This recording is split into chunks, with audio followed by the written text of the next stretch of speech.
কিন্তু হয়তো 11-12 পাতা দেখে মনে হচ্ছে যে আমি কি করে ফিল আপ করবো।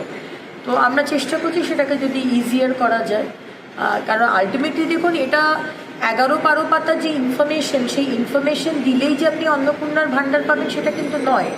কারণ আগামী দিন অনেক কেন্দ্রের যোজনা আসবে এবং সেই যোজনাগুলোর জন্য আমরা ইনফরমেশন ডেটা নিয়ে রাখছি, কিন্তু এই ডেটার বেসিসে কিন্তু আপনি অন্নপূর্ণার ভাণ্ডার পাবেন কি না, অন্নপূর্ণা যোজনা পাবেন কি না পাবেন তা কিন্তু নয়।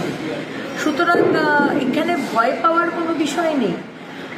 আর যে বিষয়গুলো আমি অলরেডি ক্লিয়ার করেছি, যারা ভোটার লিস্টে নাম নেই, যারা আমাদের দেশের ব্যক্তি নয়, যারা একাধিক বিয়ে, যারা ইনকাম ট্যাক্স দেন, যারা সন্তানদের গভর্নমেন্ট সরকার অনুমোদিত ইনস্টিটিউশনে পড়াননি, তাদের আমরা এর মধ্যে, আর কেউ যদি ইনকাম ট্যাক্স দিয়ে থাকে তাহলে আপনি কেন নেবেন? মানে এটা একটা আপনার তো নেওয়াই উচিত নয় আমার মনে হয়।